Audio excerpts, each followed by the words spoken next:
तो दोस्तों, क्योंकि सास भी कभी बहू थी के आज के एपिसोड की शुरुआत वहीं से होती है जहां अजय और परी की शादी की रस्में चल रही होती है और दोनों का प्यार आखिरकार अपनी मंजिल पर पहुंच रहा होता है। इधर मंडप पर जब अजय और परी रस्में निभा रहे होते हैं तो आर्यन मजाक में शोभा से कहता है कि क्या इतना बड़ा नाटक करने की वाकई जरूरत थी। वे लोग सीधे सीधे भी तो अजय और परी को मिला सकते थे।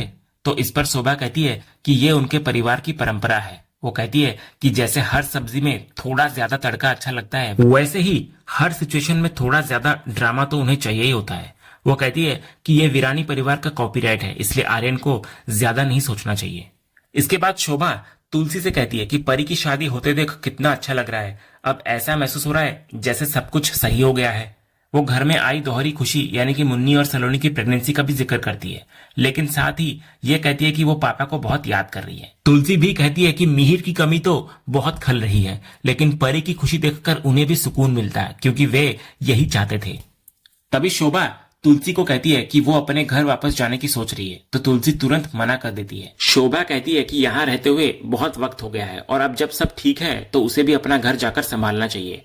तो इस पर तुलसी बड़े प्यार से मजाक करती है कि एक काम करते हैं, परी को उसके ससुराल भेज देते हैं और शोभा के ससुराल को यहीं ले आते हैं। फिर वो शोभा को कम से कम मुन्नी की गोद भराई तक रुकने के लिए मना लेती है और शोभा मान भी जाती है। उधर अजय और परी के फेरे शुरू होते हैं। सब लोग उन पर फूलों की बरसात कर रहे होते हैं और परी के चेहरे पर एक सच्ची और सुकून भरी खुशी साफ दिखाई देती है।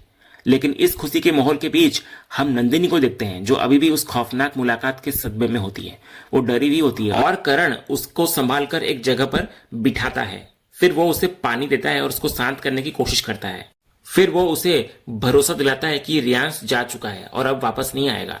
तभी तुलसी दूर से यह सब देख लेती है। उसकी अनुभवी आंखों को यह समझने में देर नहीं लगती कि कुछ तो गड़बड़ है। वो करण के पास जाकर पूछती है कि क्या सब ठीक है और नंदिनी को क्या हुआ है। तो करण उसको टालने की कोशिश करता है और कहता है कि वो बाद में बताएगा, लेकिन तुलसी जिद करती है। तो इस पर करण वादा करता है कि वो उसे सब कुछ बताएगा, लेकिन पहले परी की शादी हो जाने दो। इसके बाद इधर पंडित जी अजय को मंगलसूत्र देते हैं और अजय परी को मंगलसूत्र पहनाता है और फिर उसकी मांग में सिंदूर भरता है और इसी के साथ अजय और परी की शादी संपन्न होती है और उनका प्यार अपनी मंजिल पा लेता है। इसके बाद शादी की रस्में पूरी हो चुकी होती है और अब वक्त होता है विदाई का। लेकिन ये एक ऐसी विदाई होती है जिसमें आंसुओं से ज्यादा खुशी और प्यार होता है। अगले सीन में परी सबसे गले मिल रही होती है। वो मुन्नी को अपना ध्यान रखने के लिए कहती है, सलोनी को गले लगाती है और देव से उसका ख्याल रखने का वादा लेती है। वो नंदिनी और शोभा से भी गले मिलती हुई नजर आती है। लेकिन जैसे ही वो रोते हुए तुलसी से गले मिलने वाली होती है, ऋतिक उसको छेड़ते हुए कहता है वो रो क्यों रही है, उसके मन में तो लड्डू फूट रहे होंगे। प्रिया भी मजाक में कहती है कि वो तो बस अपने एक घर से दूसरे घर ही जा रही है। ऋतिक फिर कहता है कि अब तो उसके मन में डबल लड्डू फूट रहे होंगे। वो कहता है कि सच तो यह है कि इस बार उसे या किसी को भी रोना नहीं आ रहा है। ये सुनकर परी तुलसी से शिकायत करती है अपने भाई की कि कैसा भाई है ये, जिस पर तुलसी कहती है कि यह ऐसा भाई है जो तुझे बहुत प्यार करता है परी। तभी आर्यन एक गिफ्ट लेकर आता है और अजय परी को देते हुए कहता है कि यह उसकी तरफ से एक वेडिंग गिफ्ट है। जब परी गिफ्ट को खोलती है तो उसमें स्विट्जरलैंड की टिकट्स होते हैं। तो आर्यन परी को याद दिलाता है कि उसने कहा था कि हनीमून के लिए वो स्विट्जरलैंड ही जाएगी। वो खुलासा करता है कि दूसरा टिकट हमेशा से अजय का ही था, वो कभी उसके साथ नहीं आने वाला था। तभी अजय इमोशनल होकर कहता है कि आर्यन उसे उसकी लाइफ की सबसे बड़ी खुशी पहले ही दे चुका है, तो इसकी क्या जरूरत थी। तो इस पर आर्यन कहता है कि ये खुशी उसने नहीं दी क्योंकि परी तो पहले दिन से ही अजय की थी। तभी परी इमोशनल होकर आर्यन से कहती है कि वो बता नहीं सकती कि वो क्या महसूस कर रही है। वो कहती है कि आर्यन ने उनके लिए इतना कुछ किया है कि वो बस भगवान से प्रार्थना करती है कि उसके जैसा दोस्त हर किसी को मिले।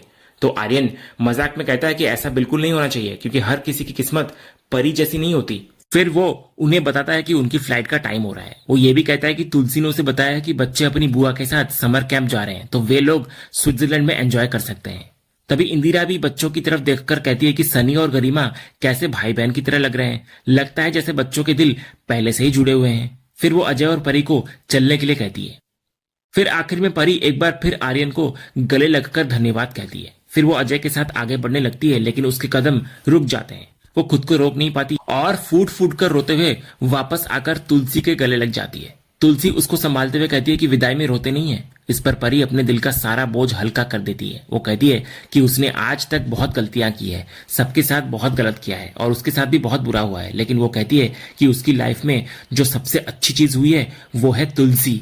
वो कहती है कि मैं बहुत लकी हूं कि आप मेरी मम्मा हो। वो आज तक की अपनी हर गलती, हर बुरे बर्ताव के लिए तुलसी से माफी मांगती है। तो तुलसी उसे कहती है कि बच्चे कभी अपने माँ बाप से सॉरी नहीं कहते, लेकिन परी कहती है कि कहना चाहिए, गलती की है तो सॉरी बोलना चाहिए। वो कहती है कि अगर आज पापा भी यहाँ पर होते तो वो उनसे भी सॉरी और थैंक यू कहती, क्योंकि उन दोनों ने उसके लिए जितना किया है वो कोई नहीं कर सकता। तभी तुलसी परी को समझाती है कि बेटियों को कभी थैंक यू नहीं बोलना चाहिए। वो कहती है कि माँ बाप तो हमेशा अपनी बेटियों के लिए यही प्रार्थना करते हैं कि उन्हें दुनिया की सारी खुशियां मिले। वो परी से बस खुश रहने और उनको न भूलने का वादा लेती है और फिर उसको गले लगा लेती है। इसके बाद अजय और परी दोनों मिलकर तुलसी के पैर छूकर उनका आशीर्वाद लेते हैं। इस पर तुलसी अपने नए दामाद का सम्मान करते हुए अजय को हाथ जोड़कर नमस्कार करती है।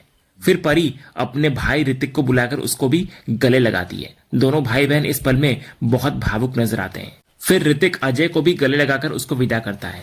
तभी आर्यन सामने आकर तुलसी को कहता है कि अब परी की विदाई के साथ साथ उसकी भी विदाई का समय आ गया है। तो ये सुनकर तुलसी हाथ जोड़कर आर्यन से कहती है कि वो उसका जितना भी एहसान माने कम है। वो कहती है कि आर्यन ने एक बेटे की तरह उनका मान बढ़ाया और उनका सम्मान रखा। वो उसे कहती है कि ये घर उसका अपना है और वो जब चाहे यहाँ आ सकता है। वो कहती है कि उन पर उसका जीवन भर एहसान रहेगा। तो इस पर आर्यन तुलसी के पैर छूकर एक बेटे की तरह उनका आशीर्वाद लेता है। तभी गरिमा अपनी नानी तुलसी के पास जाकर मासूमियत से पूछती है कि उसकी विदाई कब होगी। तो ये सुनकर तुलसी मुस्कुराती है और गरिमा का हाथ उसकी नई दादी यानी कि इंदिरा के हाथ में देती हुई नजर आती है। इसके बाद अजय अपनी दुल्हन परी को अपनी गोद में उठा लेता है और उसे गोद में उठाए हुए ही वहां से ले जाने लगता है। पीछे से परिवार के सभी लोग उन पर फूलों की बरसात करते हैं और इस तरह परी की एक यादगार और खुशी खुशी विदाई होती है। उनके पीछे पीछे इंदिरा, प्रिया और गरिमा भी चले जाते हैं।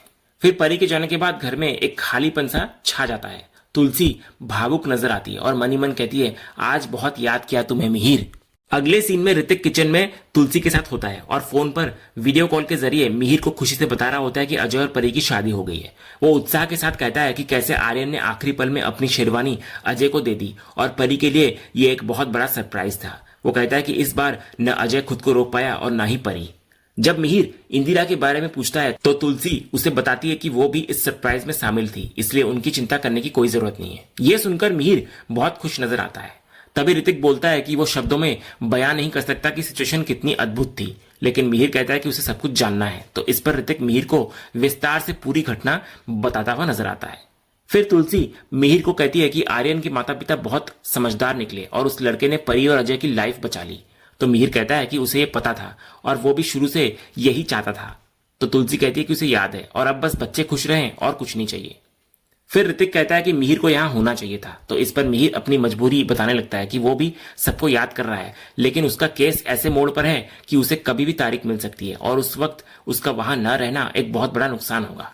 तो तुलसी उसको केस की चिंता न करने के लिए कहती है और फोन रखने के पहले मिहिर तुलसी से अजय और परी को उसकी तरफ से आशीर्वाद और माफी देने के लिए कहता है। तो तुलसी उसको कहती है कि वो खुद उन्हें फोन करके बात करे, जिस पर मिहिर मान जाता है। फिर खुशियों के इन पलों के बाद सीन का मिजाज बदलता हुआ नजर आता है। तुलसी करण के पास आती है और उसके लिए अजवाइन का पानी लेकर आई हुई होती है। वो कहती है कि अब परी की शादी हो चुकी है और वो अपने ससुराल जा चुकी है, तो क्या अब वो बताएगा कि आखिर हुआ क्या था। तो करण एक गहरी सांस लेते हुए कहता है, जिस बात का डर था वही हो गया माँ। रियांश यहाँ शादी में आया था। वो आगे कहता है कि रियांश शादी में शामिल होने नहीं बल्कि अपने पिता अंश वीरानी का सच पता करने आया था। जब तुलसी पूछती है कि कैसा सच, तो करण कहता है कि वो ये पता करने आया था कि अंश की मौत कैसे हुई थी। फिर करण कहता है कि माँ, आप विश्वास नहीं करोगी कि वो सच जानने के लिए किस हद तक पागल हो गया है। वो कहता है कि उसने रियांश को प्लेन क्रैश की कहानी बताई थी, लेकिन रियांश ने ऑनलाइन सब कुछ पता कर लिया और ये भी जान लिया कि पैसेंजर लिस्ट में अंश वीरानी का नाम नहीं है। ये सुनते ही तुलसी को शादी में आया वो बुजुर्ग याद आने लगता है और उसे ये समझते देर नहीं लगती कि वो कोई और नहीं बल्कि रियांश ही था। तभी करण अपनी हताशा जाहिर करते हुए कहता है कि अब वे ये बात रियांश से कैसे और कब तक छुपाएंगे, क्योंकि अब उसके सिर पर सच जानने का जुनून सवार हो चुका है। वो कहता है कि रियांश सच के बहुत करीब पहुंच चुका है और बहुत जल्द उसे ये पता चल जाएगा कि असल में अंश के साथ क्या हुआ था। तो ये सुनकर तुलसी की आंखों के सामने एक बार फिर वही खौफनाक मंजर घूम जाता है जब उसने अंश को गोली मारी थी। वो इस पर कुछ कह नहीं पाती, बस खामोश रह जाती है। अगले सीन में रात के अंधेरे में नंदिनी अपने कमरे में करण के साथ सोई हुई होती है। करण तो गहरी नींद में होता है, लेकिन नंदिनी की आंखों में नींद नहीं होती। उसके दिमाग में बार बार रियांश का चेहरा घूम रहा होता है और फिर अगले ही पल रियांश का चेहरा उसके अतीत के सबसे बड़े खौफ यानी कि अंश के चेहरे में बदलता हुआ नजर आता है। ये सब सोचकर वो घबराकर उठकर बैठ जाती है। इसके बाद जब वो पानी की बोतल उठाने के लिए टेबल की तरफ मुड़ती है और फिर दोबारा सामने देखती है तो उसके होश उड़ जाते हैं। ठीक उसके सामने बेड पर अंश बैठा होता है। वो उसे ठीक उसी डरावने अंदाज में पुकारता है कि हेलो नंदिनी। तो ये सुनकर नंदिनी डर के मारे करण को उठाने की कोशिश करती है, लेकिन करण गहरी नींद से नहीं उठता। फिर अंश पूछता है कैसी हो तुम, तुम्हें बहुत याद किया मैंने। वो पूछता है कि क्या उसने उसे पहचाना नहीं। वो कहता है कि तुम्हें क्या लगा था कि मैं वापस नहीं आऊंगा। इतना बोलकर वो जोर जोर से हंसने लगता है। फिर वो नंदिनी की तरफ देखकर कहता है पर देखो अंश वापस आ गया है। इतना बोलकर वो नंदिनी के बालों को छूने की कोशिश करता है तो डर के मारे नंदिनी के हाथ से पानी की बोतल नीचे गिर जाती है, जिसकी आवाज से करण की नींद टूट जाती है। और जैसे ही करण उठता है नंदिनी इधर देखती है कि सामने कोई नहीं होता। अंश गायब हो चुका होता है। उसका चेहरा और उसकी आंखें डर के मारे फटी की फटी रह जाती है। इधर करण नंदिनी को इस हालत में देखकर घबराता हुआ नजर आता है। वो उसके पास जाकर उसे होश में लाने की कोशिश करता है और पूछता है कि क्या हुआ। तो नंदिनी कांपती हुई आवाज में कहती है कि अंश आया था, वो वापस आ गया है करण। तो करण नंदिनी को समझाने की कोशिश करता है कि कोई वापस नहीं आया है, शायद उसने कोई बुरा सपना देखा है। लेकिन नंदिनी यकीन के साथ कहती है कि वो सपना नहीं था, बल्कि अंश सच में वापस आ गया है। उधर दूसरी तरफ तुलसी अपने कमरे में जाग रही होती है। वो खुद से बातें कर रही होती है और आने वाले तूफान की आहट को महसूस कर रही होती है। वो सोचती है कि धीरे धीरे सब कुछ उलझता जा रहा है तुलसी। वो कहती है कि आज रियांश शांति निकेतन पहुंच गया और कल वो सच तक पहुंच जाएगा। वो खुद से सवाल करती है कि वो क्या करेगी जब रियांश ये जान जाएगा कि उसके पिता की हत्या उसी ने की थी। क्या वो ये सच सह पाएगी और क्या उसका परिवार एक छत के नीचे रह पाएगा या एक बार फिर सब कुछ बिखर जाएगा।